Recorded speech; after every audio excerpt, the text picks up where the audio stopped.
यहाँ धनी पुँजीपति बस्तीभन्दा पुँजीपति जनताभन्दा गरिब जनता बढी छन् नेपालमा र अविबस्ती जनता बढी छन् नेपालमा, सुकुम्बासी जनता बढी छन् नेपालमा।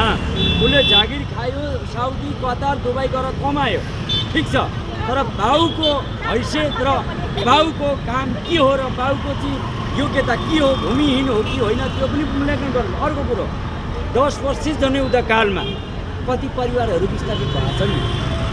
त्यो विस्थापित भएर बसेका परिवारहरू आज त्यो ठाउँमा चाहिँ तपाईँको चाहिँ बाँदरले बसी खान दिने अवस्था छैन। त्यहाँनेरि यातायातको सुविधा छैन, पानीको सुविधा छैन, खाने पिने बस्ने वातावरण छैन, बिजुलीको सुविधा छैन। त्यो ठाउँलाई मूल्याङ्कन गरेर अव्यवस्थित बसोबासलाई पनि यो सरकारले मान्यता दिनुपर्छ। यो माग रहन्छ कि चाहिँ राज्यले के गर्नु पर्यो भने विदेशमा जस्तै पहाडको टुप्पामा एउटा व्यक्तिले घर बनाउँछ भने त्यहाँ बाटोको व्यवस्था गरिदिनु पऱ्यो, पानीको व्यवस्था गरिदिनु पऱ्यो, सञ्चारको व्यवस्था गरिदिनु पऱ्यो, हस्पिटलको व्यवस्था गरिदिनु पऱ्यो, चाहिँ पढ्ने बालबालिकाहरूलाई चाहिँ स्कुलको व्यवस्था गरिदिनु पऱ्यो र त्यस्ता व्यक्तिहरूलाई फ्रीमा पढाउने व्यवस्था गरिदिनु पऱ्यो। कि विदेशको जस्तो त्यस्तो चाहिँ एउटा चाहिँ सुविधा सम्पन्न राष्ट्र घोषणा गरेर त्यो व्यवस्था कायम गर्नु पऱ्यो। होइन भनेदेखि नेपाली नागरिकलाई बाँच्न दिन बाँच्नुपर्छ र बाँचेर खान पाउनुपर्छ। आज तपाईँको चाहिँ छोरो अलिकति पैसा कमाउने भएर भाइलाई एउटा सफारी किनिदिएको छ, बाउलाई एउटा सफारी किनिदिएको छ, एउटा 2 तले 3 तले घर बनाएको छ साउदी अरब कतारमा गएर। अब उसको घर चाहिँ टेङ भनेर भन्ने कुरा त भएन नि त, त्यही भइरहेको छ। त्यो हुनु भएन। त्यसै कारणले त्यही भइरहेको छ र हामीले आउँदा दिनमा नेपाल अधिराज्य भरिरहेका बसोबास गरेका जो व्यक्तिहरू बसोबास गर्नुभएको छ त्यो व्यक्तिलाई एउटा चाहिँ स्थायी धनी पूर्जा दिएर स्थायी बसोबास गर्ने वातावरण बनाउनुपर्छ। खोलाको डिलमा रहेका व्यक्तिहरूलाई जहाँ जग्गा छ, जहाँ ठाउँ छ त्यहाँ लगेर खर्च सहितको एउटा चाहिँ आवास बनाइदिने व्यवस्था बनाउनुपर्छ। 5 इन्च गाह्रो लगाएर हुन्छ, टिनको चाहिँ बाह्र बेरा गरेर हुन्छ, बिजुली पानी बाटो सबै व्यवस्था गरेर त्यो खालको कार्य योजना सरकारले तयारी गर्नुपर्छ। होइन भनेदेखि जनता कति दिन चुप लाएर बस्छ? 1 दिन चुप लाएर बस्ने होला, 2 दिन बस्ने होला, 3 दिन बस्ने होला, 4 दिनदेखि जनता के गर्ने? तपाईँको आज जहाँ डोजर लागेको छ, पानी परिरहेको छ, टिनको छानो टेका लगाएर चाहिँ भित्र मान्छे बसिरहेको छ, हावा हुन्नरी आएर निसासिएर ती बच्चाहरू अथवा चाहिँ ती व्यक्तिहरूको ज्यान गयो भने अथवा त्यो टिनले चाहिँ त्यही परिवारलाई चाहिँ काटेर हत्या गर्यो भने भोलि सरकारलाई पनि त कानुन छ नि। अन्तर्राष्ट्रिय कानुन होला, राष्ट्रिय कानुन होला, अन्तर्राष्ट्रिय अदालत होला, राष्ट्रिय अदालत होला, सबै यस्तो छ। चुनाव जिते भन्दैमा सरकार 2/3 चाहिँ भनौँ भन्दैमा जे पायो त्यही चाहिँ गर्न हुँदैन भन्नका खातिर हिजो मैले त्यो अभिव्यक्ति दिएको हो र त्यहाँ रहेका व्यक्तिहरू पनि बोल्नुपर्छ भन्नका खातिर। अब सिसाको घरमा बसेर ढुङ्गा हानेको पनि अर्का घरमा ढुङ्गा हानेपछि उसले पनि ढुङ्गा हान्छ। तपाईँको हाम्रो सिसाले पनि बनेको छ। तपाईँले हिजो बालिन शाहको राजीनामा मागेपछि र हल्कासम्मलाई प्रधानमन्त्री बनाउनुपर्छ भनेपछि चाहिँ तपाईँ पनि सुकुम्बासीमा बस्नुहुँदो रहेछ। इलामहादुर बुढाथोकी पनि, उसको छोरा पनि युकेमा रहेछ, उसको घर पनि भत्काउनु पर्ने भयो भनेर कुरा आएको छ कि तपाईँ पनि सुकुम्बासीमा बस्नुहुन्छ, तपाईँको पनि घर सुकुम्बासीमा छ भन्ने कुरा आयो। त्यहाँ आधा सुकुम्बासी छ पहिला नै, आधा नम्बरी छ भन्ने आयो। तपाईँको कुण्डली निकाल्यो कि तपाईँ राष्ट्रिय मिडियामै ठाउँ भएको छ। ओके सर, केही फरक पर्दैन, यस्तो छ। तपाईँको घर डोजर एकछिन म हिजो कुन ब्याकग्राउन्डबाट धरानमा बसोबास गरेको मेरो छानबिन हुनुपर्छ। सबैभन्दा पहिले छानबिन होस्। तपाईँ यो स्वीकार्नुहुन्छ तपाईँ ओइलानीमा छ, सुकुम्बासीमा छ? होइन छ, ठिक छ, हान्न तयारी हो, म हान्न दिन्छु, भोलि नै डोजर ल्याएर हान्न दिने हो। तर सबैभन्दा पहिले मेरो पनि अनुसन्धान र अध्ययन गर्नु पर्यो मेरो बारेमा पनि। म मरुभूमिमा कति वर्ष बसेँ, अब छोरा युकेमा गयो, एकछिन छोडिदिएको त अर्को भाइ। ल ठिकै छ, मेरो 75 लाख रुपियाँ ऋण छ, 30 घर अहिले छोडिदिन्छु नि म। किन डराउने? छोरालाई बाहिर पठाएको पैसा, अहिलेसम्म यो तपाईँको अध्ययन गरेको पैसा मैले पढ्न पठाएको छु, पढ्दैछु छोरो, होइन? त्यो मेरो लागेको ऋण तिर्दियोस् राज्यले। कुन चाहिँ राज्यले तिर्दिन्छ? म अहिले घर यतैबाट हिँडिदिन्छु, म त्यो घरमा पनि जान्न। एक दुईवटा डकुमेन्टहरू छन् कागजपत्र मेरो नागरिकताहरू छ नागरिकता मात्रै निकाल्छु अरू केही पनि निकाल्दिनँ श्रीमतीलाई एउटा बाइकमा लिएर हिँड्छु केटाकेटीलाई स्कुटीमा लिएर अहिले निस्किन्छु म त्यस्तो खालको मान्छे म होइन संस्कृति पार्टी चाहिँ हुकुमवासीको पार्टी रहेछ होइन हुकुमवासीको पार्टी होइन यहाँ सुन्नु हेर्नुहोस् त तपाईँ जस्तो छोरा युकेमा छ घर चाहिँ यहाँ रहेछ फेरि यहाँ एकछिन यहाँ सुन्नु एकछिन न अब 75 लाख ऋण तपाईँको पेपर छ ऋण लिएको ल मसँग अनि छैन अनि हावादारी होइन यहाँ सुन हावादारी होइन मैले छोरालाई सुरुमा अस्ट्रेलिया खर्च गरेँ त्यस पछाडि अस्ट्रेलियामा खर्च गर्दाखेरि कति लगानी भयो मैले बोलेर हुँदैन त यो त कन्सल्टेन्सी छ त्यहाँको कलेज छ मैले नेपालबाट कति पैसा चाहिँ डिपोजिट गरेको छु 1 वर्ष पढाउनको लागि त्यो होला होइन मैले अहिले बोलेँ भन्नेमा नेपाली त प्रमाणित त हुँदैन नि त त्यो हुनु पनि हुँदैन तर मैले खर्च गरेको चिज मैले भनेको हो नि त पहिले अस्ट्रेलियामा खर्च गर्दाखेरिको विषय युकेमा खर्च गर्दाखेरिको विषय र 1 वर्षको फिस हाल्दाखेरि फेरि दोस्रो वर्षको पैसा पठाउँदाखेरि आउनुहोस् हिसाब गर्नु अहिले म तयारी हो जुनसुकै पार्टी साथी अथवा धर्म जाति जोसुकै आए पनि अहिले म हिसाबमा तयारी हो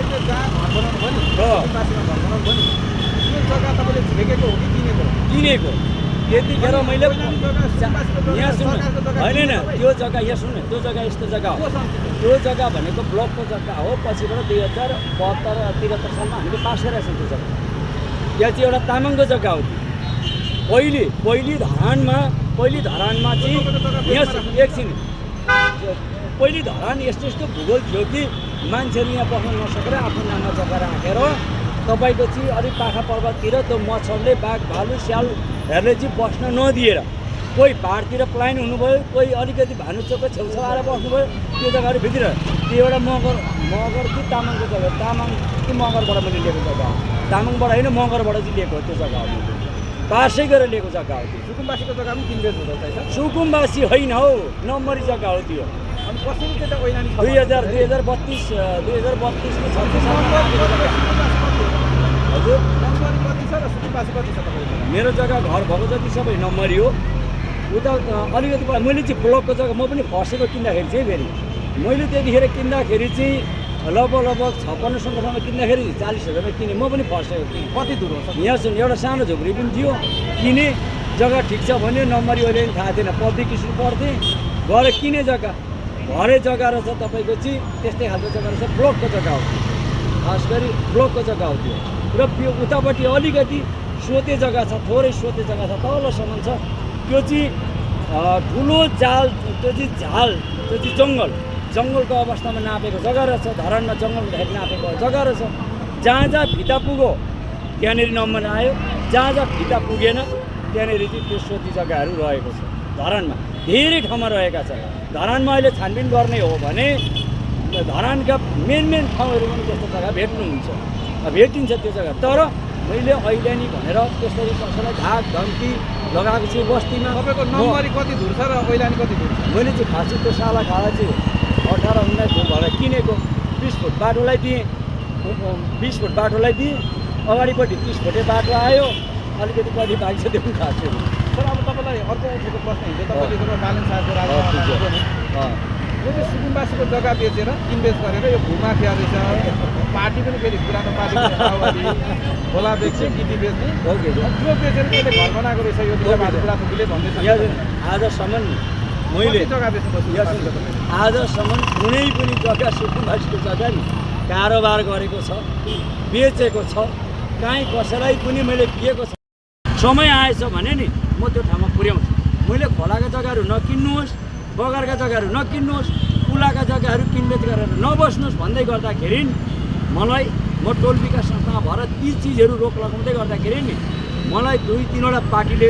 मलाई झन्झनै धरानबाट उठिवास गराएको मसँग त्यो कथा छ त्यो कहानी छ त्यसै कारणले म जेसुकै होस् मरे पनि बाँचे पनि ल ठिकै छ मैले सम्झौता भएन भनेर म बसेको मान्छे हो मैले आजसम्म कहीँ त्यस्तो काम गरेको पनि छुइनँ र गर्न पनि नपरोस् गरेको पनि छुइनँ अब यो खोलामा जाली लाउनुमा चाहिँ अगाडि श्रमदान गर्नु जानुहुन्छ नि त्यही भएर पनि यो चाहिँ खोला बेच्छ भन्दछ क्या जहाँ पनि पुग्नु हुँदो रहेछ फेरि डोजर पनि लिएर पुग्नु हुँदो रहेछ होइन फोन पनि गरिहाल्नुहुन्छ मेयरहरूलाई यहाँ सुन्नु न समस्या हुन्छ जानेको नजाने जस्तै अस्ति बर्खा जसले त्यहाँ बेचेर कमिसन खाएको छ नि जग्गा बेचेर उसलाई चाहिँ यो अब बस्तीवासीले गाली गर्छ तैँले गर्दाखेरि मलाई पनि गाली गरेछ हौ हो त मलाई पनि गाली तैँले मलाई जग्गा किनाइस मेरो घर पाउन लाग्यो ठुक्क डोजर लिएर आइजे भन्छ अरे क्या मेरो जानु त्यो होइन विषय यस्तो है यो विषय मैले तपाईँलाई भनिदिइहालेँ ल पोहोरको साल सरको खोलामा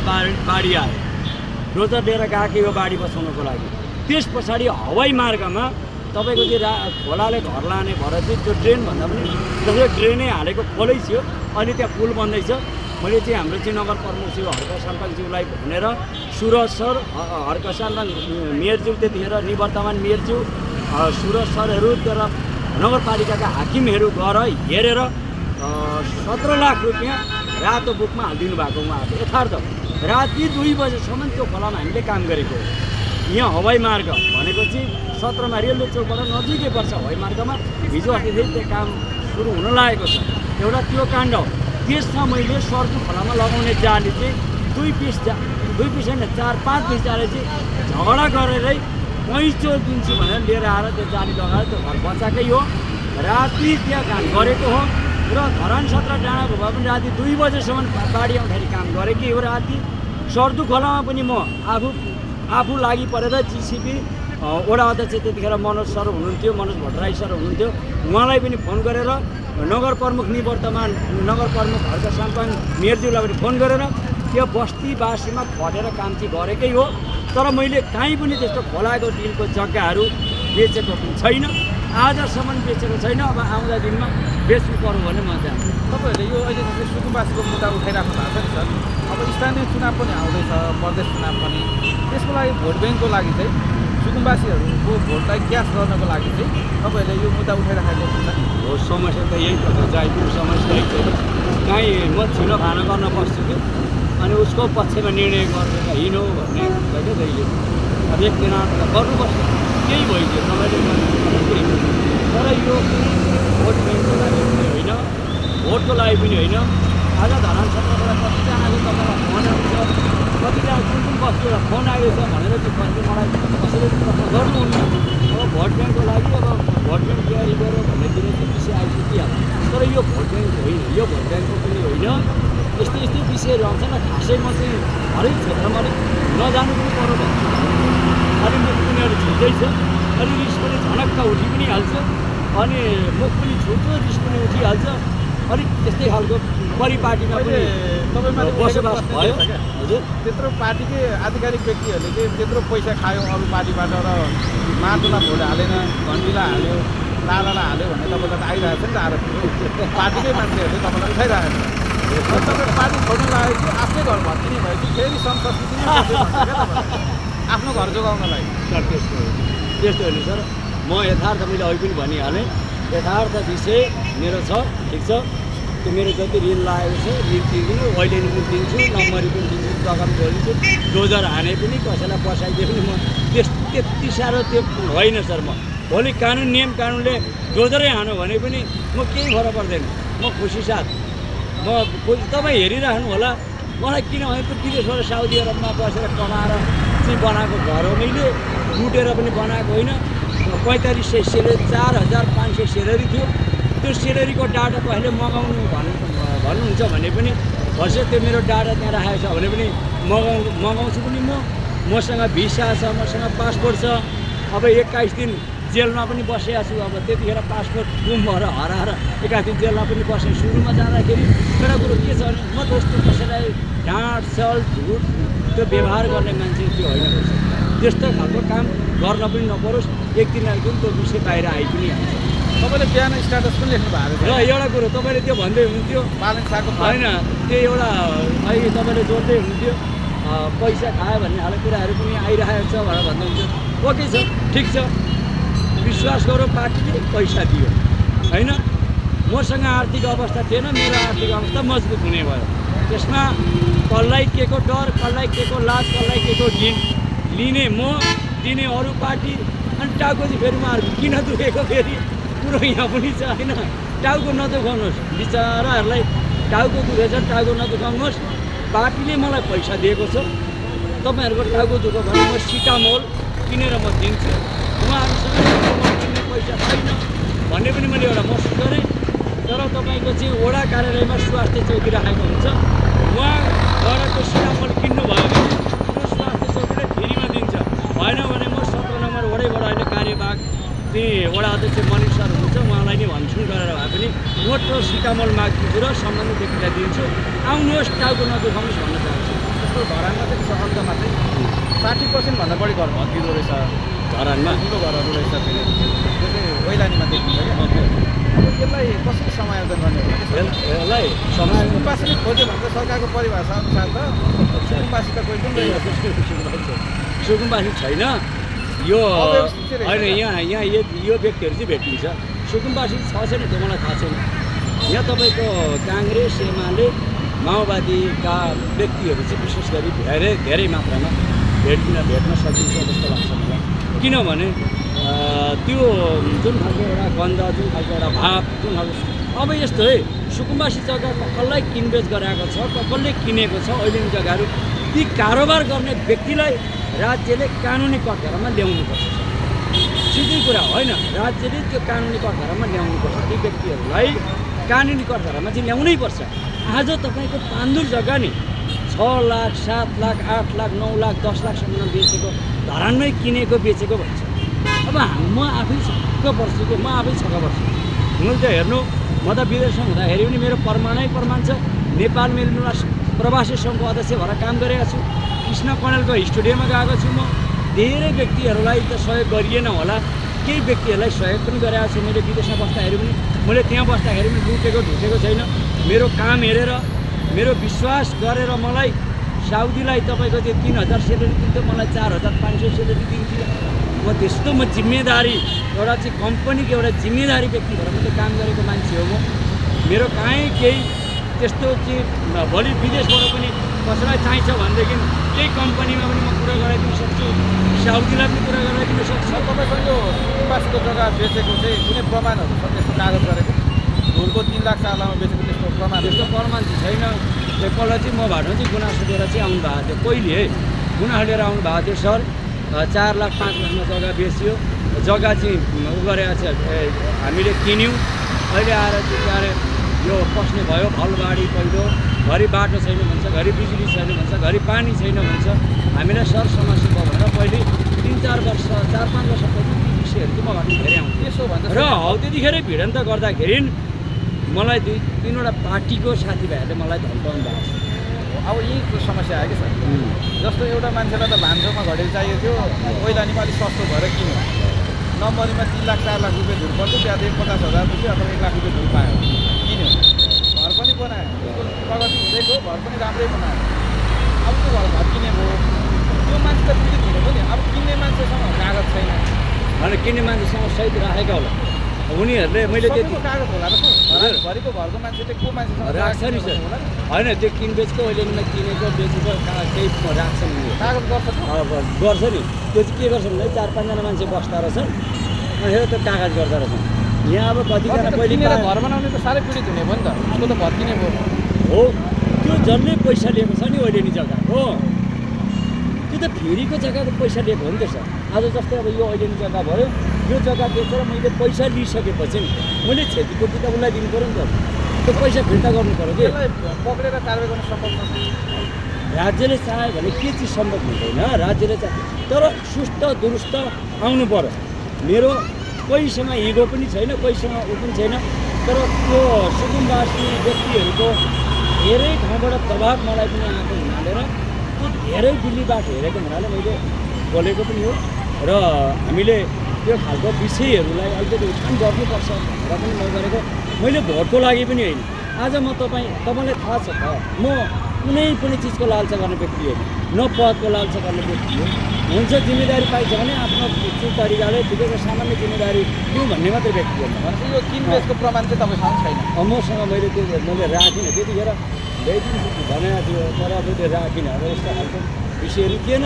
भट्टाभट चाहिँ अब त्यो निस्सामा जानु नम्बरी हुन्छ भनेर सबैजना लागि पऱ्यो। भरे नम्बरी चाहिँ त्यो लाउरीहरूले भन्थ्यो नि, हामी त नम्बरीवाला हो है भनेर भन्थ्यो। सेम त्यस्तो नम्बरी चाहिँ आउनु भयो। सर यो भोट माग्ने क्रममा मैले यो सुकुम्बासी बस्तीतिर भिजिट गर्दा घुम्दाखेरि रिपोर्टिङ गर्दाखेरि चाहिँ यो सुकुम्बासी बस्तीमा चाहिँ भोट माग्दै गर्दा नेताहरूले भोट माग्दै गर्दाखेरि चाहिँ म 80 वर्षको भएँ, म 90 वर्षको भएँ, मैले लाल पूर्जा पाउँछु भनेर फर्म भरेको मात्रै डोकाका डोका छन्। म मेरो यहाँ बसेको 20औँ वर्ष भयो, 30औँ वर्ष भयो, 50औँ वर्ष भयो, मेरो बाउ पनि यहीँ बसे, मेरा बाजे पनि यहीँ बसे, म पनि यहीँ बुढो भएँ। म लाल पूजा लिएर त्यो लाल पूजा छातीमा राखेर मर्न चाहन्छु भन्ने जनताहरू पनि भेटेको थियो कि उसको पनि घर भत्किने भयो। त्यसको समाधान के गर्ने? वर्षौँदेखि बसेको छ पहिला नि। त्यो गर्नको लागि अनि सुकुम्बासी भन्दैछ उसलाई जसले पनि हेपेको छ, लाल पूजा छैन, त्यो पीडा पनि छ नि होइन सर? हामी नै हेपिएको मान्छे हो। अहिले तपाईँले कोही चिटिक्क परेको लगाएर देख्नु भयो र ठुलै मान्छे भन्नुहुन्थ्यो तपाईँ होइन। तर यो कति वर्ष पहिलेको भनेको ढाँचेर गएर र एउटा कुरो म यहीँ जोडेँ है तपाईँको, अहिलेको सरकारले के चाहिँ गर्नुपर्छ भनेदेखि सूक्ष्म तरिकाले अध्ययन गरेर प्रत्येक वडादेखि आफ्नो पार्टीको पनि मान्छे राख्ने, विभिन्न पार्टीका मान्छे राख्ने, त्यहाँका कर्मचारीहरू परिचालन गरेर, स्थानीयहरू परिचालन गरेर, त्यहाँको टोल विकास संस्था परिचालन गरेर के गर्नुपर्थ्यो भने त्यहाँको अध्ययन निकाल्नु पर्थ्यो नेपाल अधिराज्यबाट। 6 महिनाभित्रमा तपाईँहरूले हामीलाई त्यो सबै डाटा उपलब्ध गराउनुहोस् है भनेर चाहिँ 6 महिनाभित्रमा चाहिँ डाटा लिनु पर्थ्यो। जो त्यस्ता व्यक्तिहरू जो चाहिँ यथार्थमा आधारित व्यक्तिहरू हुन्छ उहाँहरूलाई सम्भव भयो भने त्यही ठाउँमा घर दिने, सम्भव भएन भने अर्को ठाउँमा व्यवस्थापन गर्ने र जो व्यक्तिहरू सुकुम्बासी हुनुहुन्छ ती व्यक्तिहरूलाई राज्यले त्यही हिसाबले गर्ने। सुकुम्बासी नभएको व्यक्तिहरूलाई चाहिँ के गर्ने भने त्यही डाटाबाट फलानु व्यक्तिले चाहिँ तुरन्त घर खाली गर्ने। तपाईँहरूलाई त्यहाँ भन्नु अधिकार छैन भने सर्ट त्यो तरिकाको चाहिँ एउटा अभियान अथवा त्यो खालको कानुन, त्यो खालको विधान बनाइदिएर काम गरिदिएको हुन्थ्यो भने नि आज यो राज्य र त्यो बनाउने बित्तिकै सुकुम्बासीलाई तुरन्तसँगले आयोग गठन गरेर, यो भूमि सुधार आयोग गठन गरेर, तत्काल आयोग गठन गरेर 1 वर्षभित्रमा आऊ पूर्जा ल्याऊ, ड्याङ्की वडा कार्यालयबाट पूर्जा ल्याऊ तिनीहरू।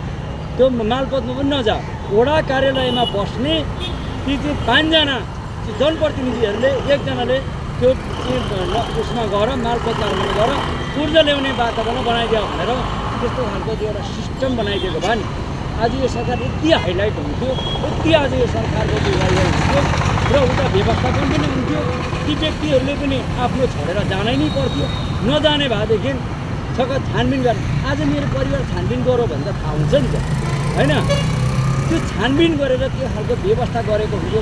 अथवा समाजमा काम गर्ने मान्छे आज चाहिँ धरान सत्रमा चाहिँ जुनसुकै पार्टीले चाहिँ त्यो बस्तीको बारेमा बुझ्न चाह्यो भने म त लुकाउँदिनँ नि त।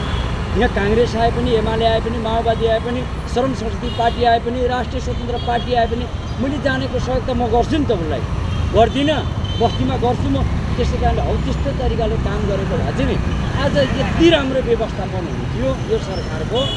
त्यही भएर चाहिँ यो सरकारलाई चाहिँ हामीले एउटा चाहिँ सुझबुझका साथ सरकार बनेको छ, एउटा राम्रो सरकार छ। यो सरकारमा चाहिँ राम्रा व्यक्तिहरू पनि आउनु भएको छ, केही न केही व्यवस्थापन गर्छ भनेर विश्वास गरेको थियो मैले पनि। त्यो विश्वास नलागेको गर्दाखेरि मैले पनि 1-2वटा शब्दहरू प्रहार गरेकै हो, मैले बोलेकै हो, गरेकै हो। त्यो जनताको लागि गरेको, भोटको लागि हो। मैले चाहिँ होइन, तपाईँ पनि त्यो जहाँ बस्नु भएको छ, भोट चलन गरिराख्नु भएको छ, घर बनाइसक्नु हो बनाएको। अब त्यो त एउटा नेपालीको लागि त सपना पनि हो नि, एउटा सुन्दर घर हो, मेरो छोराछोरी राम्रो स्कुलमा पढोस् होइन, अनि 2-4 लाख ब्याङ्क ब्यालेन्स होस्, बुढेसकालमा उपचार गर्ने पैसा होस्। त्योभन्दा धेरै नेपालीको सपना देखेको हुँदैन नि त। तपाईँलाई पनि लाल पूर्जा पाइले हुन्थ्यो भन्ने चाहिँ छ होइन? लाल पूर्जा हामी जस्तो हामीले मात्रै होइन, सबैले पाउनुपर्छ। जस्तै मेरो घर डोजर हान्ने होइन, मैले कति लाख खर्च गरेर बनाएको छु, के गरी बनाएँ त्यो घरको छानबिन गर्ने मलाई। र मेरो बच्चा ठिक छ, मेरो बच्चाले एकदम अध्ययन गरिरहेको छ, मेरो छोरो ठिक छ, तर अध्ययन गर्ने के यो मान्छेले कस्तो तरिकाले बाहिर पठायो, कहाँ काम गर्यो, के गर्यो। अब तैँले चाहिँ खोलाको छेउमा चाहिँ जग्गा बेचेर चाहिँ घर बनायो, तर बाहिर पठाइस् भन्दाखेरि रिस्ता चल्ला पनि। तर एउटा कुरो के भने अध्ययन गर्नु, अध्ययन गर्नु। जस्तै मैले झुट बोल्छु ठिक छ, छिमेकीले त झुट बोल्दैन नि। त्यो विदेशमा साउदी अरबले झुट बोल्छ त, यहाँको मान्छेलाई त्यसै त गद्दाब र हाइवान भन्दा अरू भन्दैन। लाल पूर्जा पाइन्छ भनेर कतिवटा फर्म भर्नुपर्छ? यहाँ टोल विकास संस्था गर्दैछु म आफै होइन।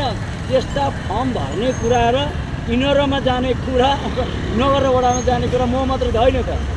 50-60वटा नागरिकताको थाकेर हुन्थ्यो त्यो मेरो घरमा बिचरा त्यो जनताहरूले विश्वास गर्यो जनताहरूले विश्वास गरेर अलिकति बोलिदिन्छ पनि काम पनि गरिदिन्छ फेरि काम पनि गरिदिन्थ्यो पनि जो पनि नेताहरूले भोट ब्याङ्क चाहिँ बनाएकै हो है भोट ब्याङ्क बनाएको होइन कि सर हेर्नुहोस् एमालेको पालामा यो आयोग गठन भयो एमाले जस्तो बेकुब त नि नेपालमा त कोही व्यक्ति नै रहेन त्यो आयोग बनाइसकेपछि कमसेकम पनि फाटाफुट्टा नेपाल अधिराज्यभरि 50% आज धन पूजा दिएको भएदेखि जनताले यति चुतिया बनायो 3-4वटा फोटो नागरिकता पूर्जा पाउने आशामा नगरपालिकामा तपाईँको चाहिँ कम्ती 50-60 बोरा तपाईँको त्यो कागजपत्र भेला बनाइयो हामी आफैले बनाइयो सर अरूलाई के दोष दिनु त्यो जनतालाई के बिचरा त्यो बस्तीमा बस्ने जनतालाई केही थाहै छैन बिचरा केही थाहै छैन उसले चाहिँ धनी पूर्जा दिन्छ भनौँ भने त्यही सही छ उसले चाहिँ आज खेदाउने भयो भने त्यही सही छ उसले चाहिँ है मासु भात ल्याएर दिन्छ भनौँ भने त्यही सही छ उसले त भोकै खेदाउने भयो भने 1000 रुपियाँमा भोट बेच्छ सुकुम्बासीले भनेर तपाईँलाई 1000 रुपियाँ होइन हौ सर 200मा भोट दिन्छ ल 200 रुपियाँ चाहिँ तपाईँको उ गरौँ भनेदेखि दिन्छ तर हेर्नुहोस् आज मैले जति बस्तीमा काम गरेको छु धरानमा यति लामो समयसम्म बस्दै गर्दाखेरि कुन खालको मैले काम गरेको छु नि सर यो मैले जस्तो गरेको काम चाहिँ हुन्छ मैले ठुलो कुरा गरेको होइन तर हेर्नुहोस् बिना पैसा तपाईँको बस्तीमा खट्न सकेको छैन बिना पैसा हिँड्न सकेको छैन भोलि अदालत जाँदैछु उता अदालत जाँदैछु मैले के चाहिँ भनेको छु भने म सुनसरी जिल्ला अदालत 1 वर्षदेखि खाएँ 2-3 चोटि पेट्रोल चाहिँ हालिदिनु भयो ठिक छ तर भोलि म हिँडेर पनि गइदिन्छु त्यहाँ वकिलसँग पनि विषय गरेर उच्च अदालतमा गइदिन्छु बरु तपाईँहरूलाई पनि लगिदिन्छु त्यहाँलाई 5 लिटर पेट्रोल चाहिँ हालिदिनु भनेको छु किन भन्नुहुन्छ नि म यस्तो भइसकेँ सर भन्न मात्रै मिल्दैन 19 लाखको दोकान दियो त्यो दोकान कहाँ पुग्यो थाहा छैन श्रीमती डिप्रेसनै होला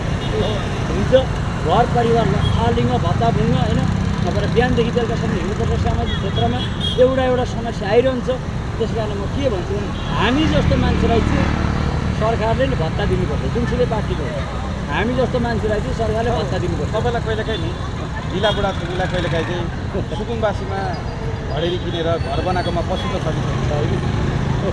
आरोप पनि लाग्योहरू त अब सुकुम्बासी भन्न थाल्यो हुकुमबासी भन्न थाल्यो तपाईँलाई यहाँ सुन्नुहोस् यो आरोप लगाउने मान्छे चाहिँ कस्तो यो आरोप लगाउने मान्छे कस्तो हुन्छ भने नि सर को भ्रष्टाचारले पनि लिप्त भएको जसतिरबाट लुटेर पनि बसेको खाएर पनि बसेको उस्तै मौका परे पेन्सन पनि हुन्छ त्यस ताले चाहिँ त्यो बस्तीको बारेको ज्ञान लिएको हुँदैन त्यो बस्तीको अनुभव लिएको हुँदैन त्यो बस्तीको बारेको चाहिँ उसलाई चाहिँ त्यो पीडा थाहा हुँदैन तर हामी म त सर हेर्नुहोस् उस्तै मौका परेदेखि रातको 12-1 बजी 2 बजीसम्म पनि त्यो समस्यामा हिँड्ने मान्छे हो कि मलाई त्यो पीडा थाहा छ नि तपाईँको घर वरिपरि सबै जग्गाहरू प्रायः ओइलानी नै रहेछ होइन थोरै मात्रै छ अहिले त्यो चाहिँ मैले त्यो बुझ्दै गर्दाखेरि पनि त्यो चाहिँ त्यो यो धरान पहिले जङ्गल हुँदाखेरि नापजाप भएको जग्गा रहेछ जुन ठाउँमा फिता पुग्यो त्यो ठाउँमा नापियो जुन ठाउँमा फिता पुगेन त्यो ठाउँ चाहिँ त्यत्तिकै रहिदियो क्या सर अनि त्यो नापेपछि 5 डाँडामा बसेर हेर्थ्यो अरे अनि ती व्यक्तिहरूले चाहिँ अब फिताको कुरा त के गर्नु मलाई एउटा कुरो याद आयो म त्यो ठाउँमा बस्दाखेरि डोरीले नापेर जग्गा बेच्थ्यो डोरीले नापेर त्यो डोरी पनि कसले हेर्ने भन्दाखेरि मिस्त्रीले घर बन्ने मिस्त्री हुन्छ नि 1 हात 2 हात 3 हात एउटा डोरी ल्याउने लामो र यो चाहिँ यति भयो है भनेर त्यसमा जग्गा किनबेच भएको मेरै आँखाले देखेको समय र समय